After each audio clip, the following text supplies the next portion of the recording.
क्या अब हम पढ़ें क्या वेरिएबल और क्या फिक्स्ड हैं? एक काम करते पहले हम लोग पढ़ेंगे वेरिएबल, क्योंकि इन तीन के अलावा जितना भी चीज रहेगा वो क्या होगा? फिक्स। तो इससे अच्छा पहले वेरिएबल पढ़ ले। वेरिएबल का एक दूसरा नाम है मशीन एक्सपेंस। क्या है? फिक्स का दूसरा नाम क्या था? और इसका मशीन एक्सपेंसेस। आओ पढ़ते हैं।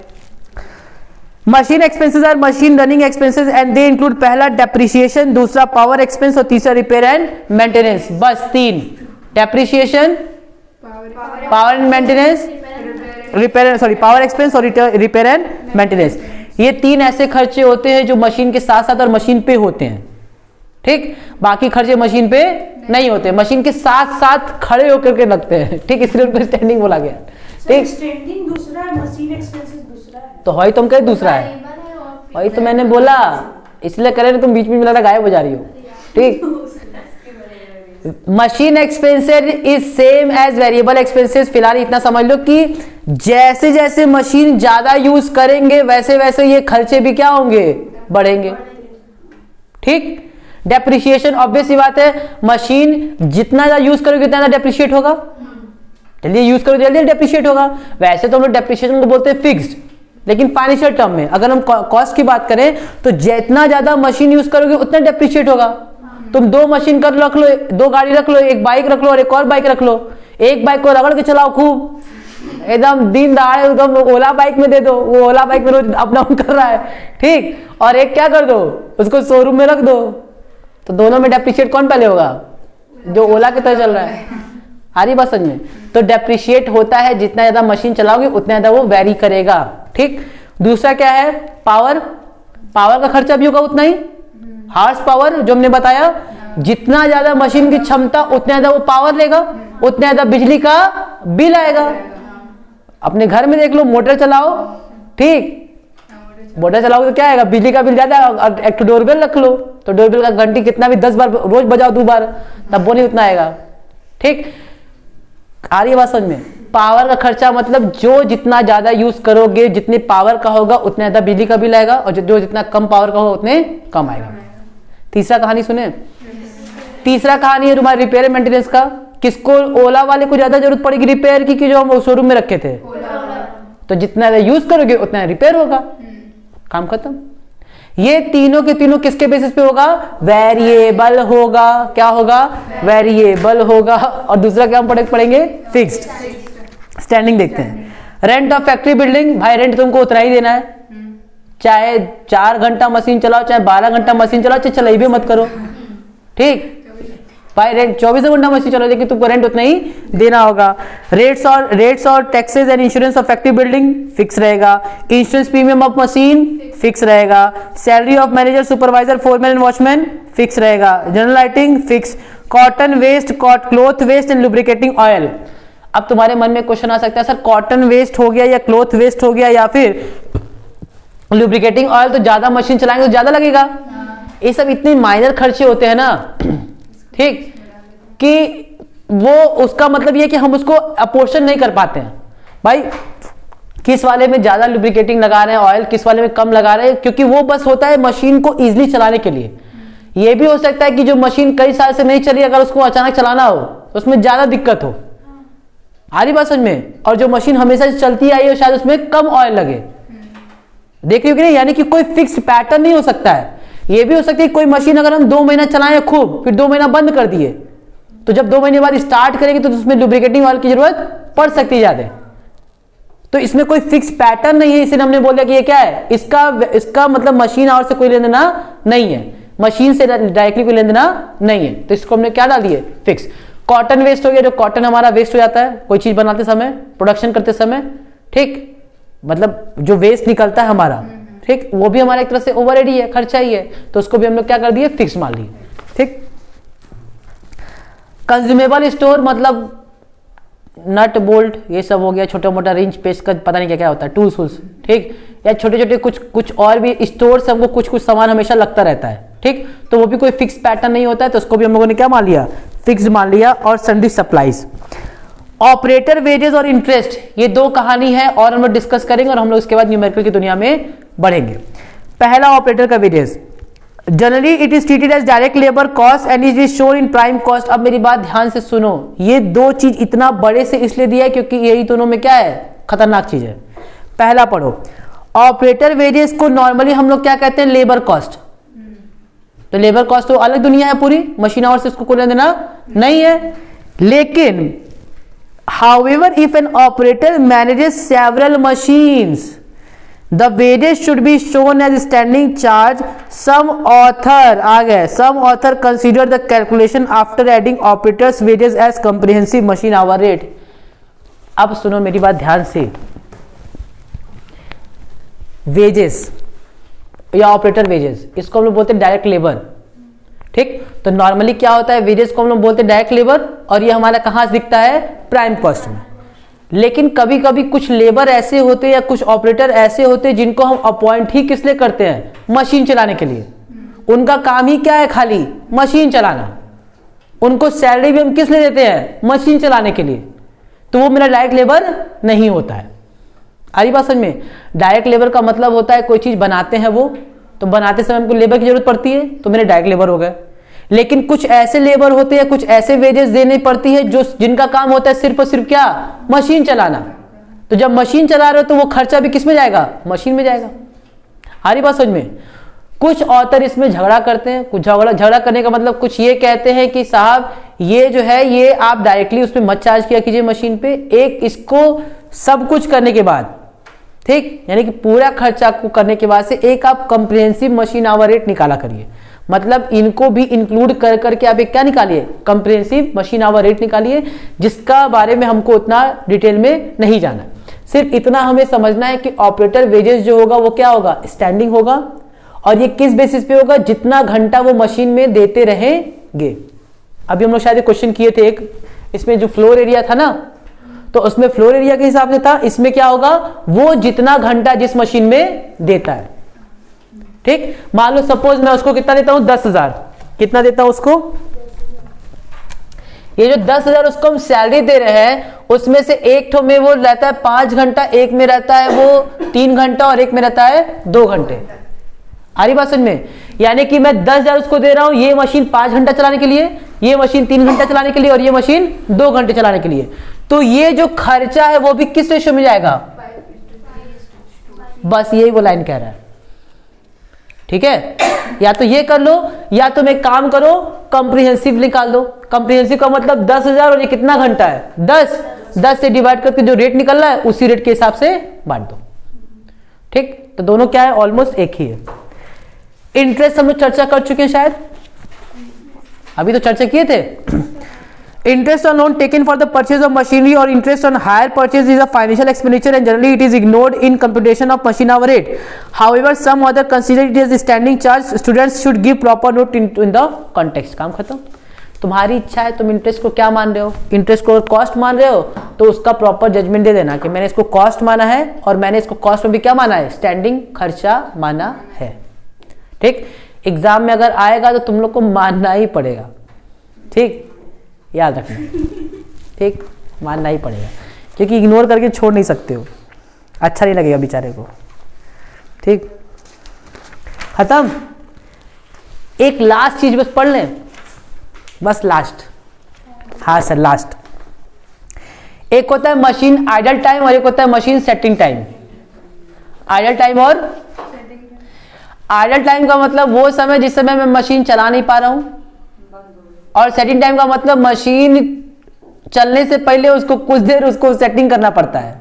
जैसे समझो, मान लो इन्वर्टर लेकर के आए, ठीक, मान लो मेरी जिंदगी में पहली बार इन्वर्टर आया था, ठीक, घर में हम इन्वर्टर का डिब्बा लाए, उसको घर में रख दिए, फिर लाइट चली गई, हम इंतजार करें कि अब लाइट चल जाएगी तो जल जाएगा सब। तो क्या जल जाएगा? खाली लाने से जल जाएगा? उसको सेट करना होता है। ठीक, सेट करने में क्या लगता है, टाइम लगता है। आ रही बात समझ में? तो उसको हम लोग क्या बोलते हैं, सेटिंग टाइम।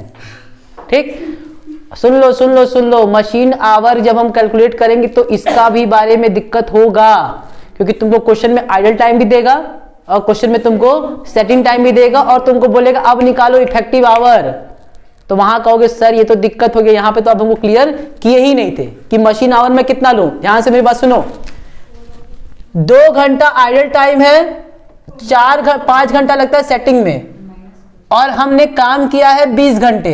बताओ कितना आवर लें? क्या क्या सेटिंग का ले लेंगे और 2 घंटा मशीन आइडल पड़ी है, ठीक, यहाँ पे 5 घंटे हमको सेटिंग टाइम लग गया है और 20 घंटे हमने मशीन चलाई है। कितना इफेक्टिव आवर लें? इफेक्टिव और 60 कहाँ से ले लेंगे? जैसे दो आइडल टाइम है और 5 वो, तो 5 घंटा बोल रहे हैं घंटा है वो। हम। ये भी घंटा, ये भी घंटा, ये भी घंटा। अरे राम राम, थोड़ा लिख दीजिए घंटा है, तो हमको क्या पता वो घंटा है। बोले तो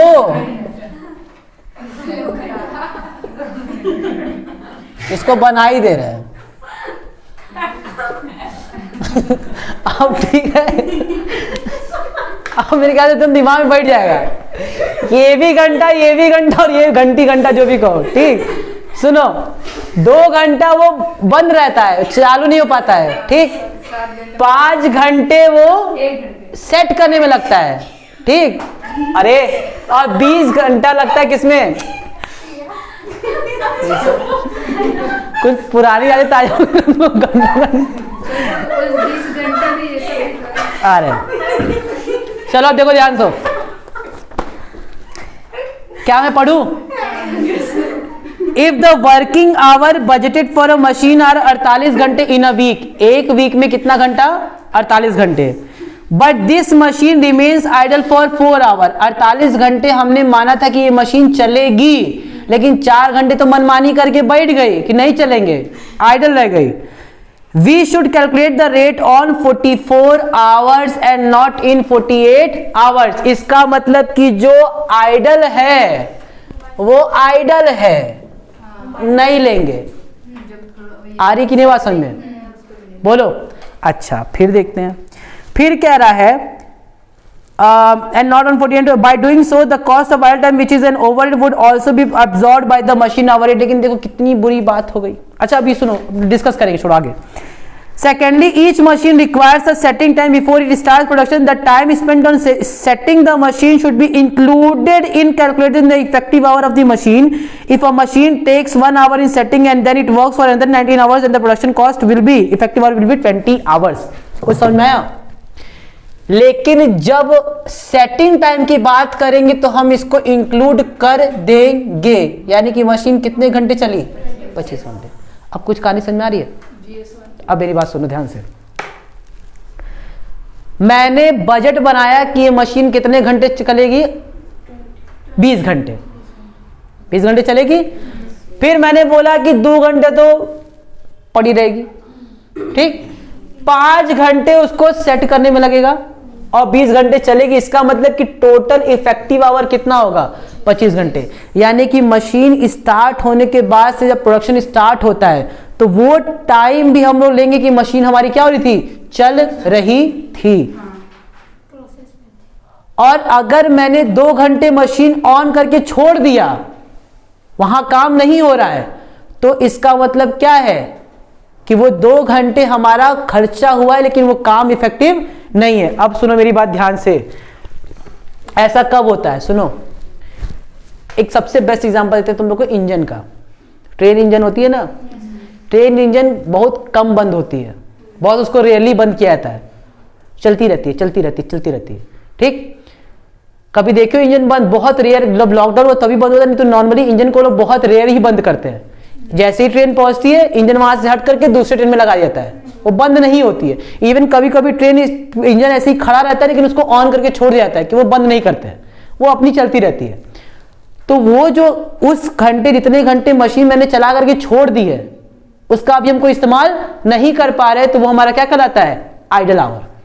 क्या कहलाता है? Idle hour. इसका मतलब कि उस समय मेरी मशीन चाह करके भी हम उस पर काम नहीं कर सकते। ये जो वर्कर्स काम करते हैं जितने भी फैक्ट्री में, तो देखते हो कि इनको लंच होता है 1 घंटे का, बीच में ऐसे बजता है खूब बड़ा सा सायरन, ऐसे करके तुम्हारे घर तक सुनाई देता होगा, ठीक। सायरन बजता है ना, ऐसे हॉर्न बजता है खूब 1 मिनट तक, ऐसे करके खूब तेज सुनाई देता होगा, ठीक। 1 घंटे का अगर लंच हुआ है तो 1 घंटे फैक्ट्री बंद नहीं होती है, या मशीन हो सकता है कई कई जगह मशीनें बंद नहीं की जाती हैं। 1 घंटे तक मशीन ऑन रहती है, वर्कर जाता है, खा पी के आता है, फिर उस पर काम पे लग जाता है, ठीक है, इसका ये मतलब है कि वो 1 घंटा क्या है, आइडल आवर है। क्या है, आइडल आवर। अब जल्दी से बताओ, ये जो मेरा घंटा वेस्ट हो रहा है, कहीं ना कहीं मुझे उसका कॉस्ट बियर करना चाहिए कि नहीं करना चाहिए? वो मेरा लॉस हो रहा है कि नहीं? अब सोचो, एकदम आराम से सोचो। मान लेते मेरा खर्चा होता है 500 घंटे, अगर मैं 10 घंटे क्या चलाता हूं, मशीन, तो 1 घंटे कितना हुआ, 50, यानी कि 50 रुपये मेरा खर्चा हो रहा है 1 घंटे का। अगर मैं कहता हूं कि 500 घंटे हमारा चलता है, लेकिन अब हम मशीन को सिर्फ 8 ही घंटे काम कर पा रहे हैं, 2 घंटा हम टाइम क्या कर दे रहे हैं, वेस्ट। चल रहा है पूरा 10 घंटे, लेकिन इफेक्टिव आवर सिर्फ कितना है? अगर मैं 8 घंटे लूं तो जल्दी से बताओ कितना आ जाएगा? 40 कहां से, ज्यादा बड़े होगा ना, बड़ा होगा ना जी, ये बढ़ जाएगा। 8 से 8 छक 48, 2 8 दूनी 16, 62.5। जल्दी से बताओ, पहले मेरा कितना खर्चा होता था 1 घंटे में, अब कितना होता है? ये सही है कि नहीं? बिल्कुल सही है। क्यों? क्योंकि अगर मेरा लॉस हो रहा है तो उससे मुझे कॉस्ट बियर करना पड़ेगा ना।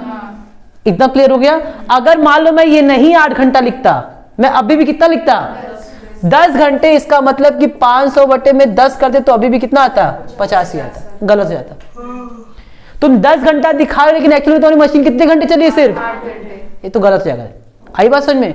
इसीलिए कहा गया कि आइडल टाइम को आप क्या कर दो, हटा दो। आप आइडल टाइम को क्या करो, हटाओ, क्योंकि अगर आइडल टाइम को नहीं हटाओगे तो उससे तुम्हारा कॉस्ट बढ़ के नहीं दिखेगा, यानी कि तुम उसको लॉस नहीं मान रहे हो अपना, और वो गड़बड़ हो जाएगा। तो सेटिंग टाइम में भी तो खड़ी ही रह रही है। सेटिंग टाइम, लेकिन हमको पता है कि वो लगेगा, हम कुछ कर ही नहीं सकते हैं।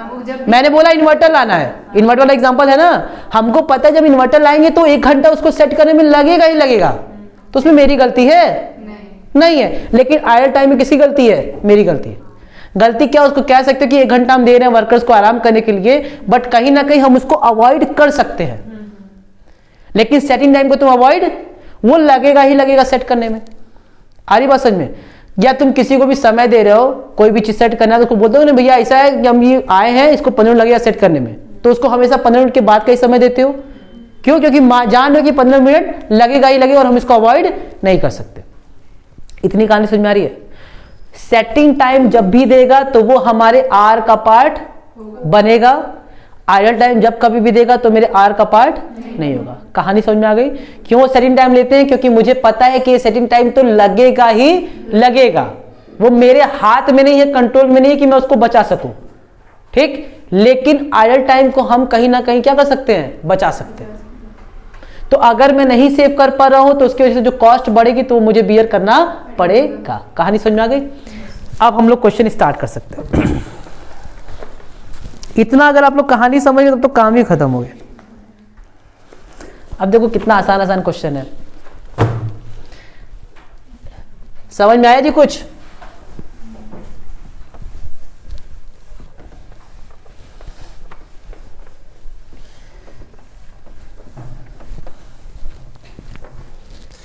चलो देखो मेरे साथ साथ पढ़ो।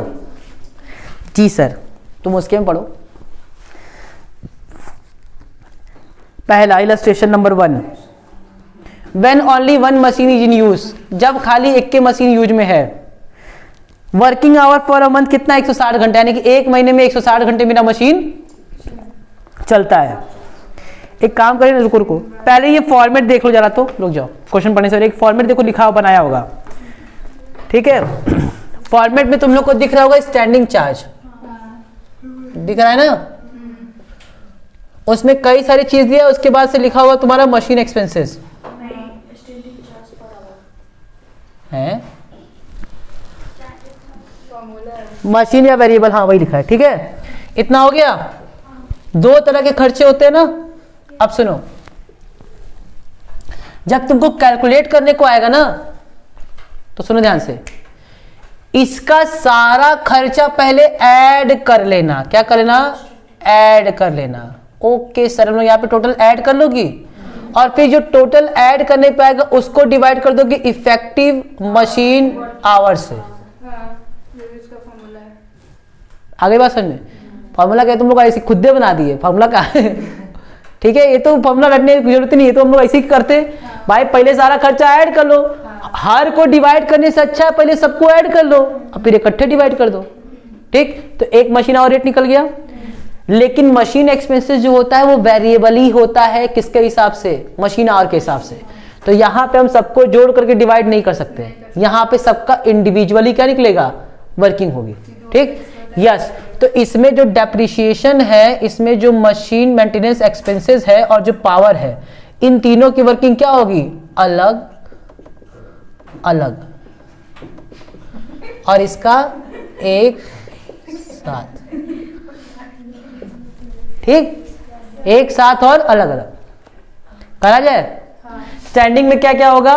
Rent, rates and taxes, insurance charges, supervisor salary और कंज्यूमेबल स्टोर, लूज टूल्स, फलाना और ढिमाका। ठीक, और मशीन में क्या होगा? 3, डेप्रिसिएशन, मेंटेनेंस एक्सपेंसेस और पावर। बस करें अब हम लोग।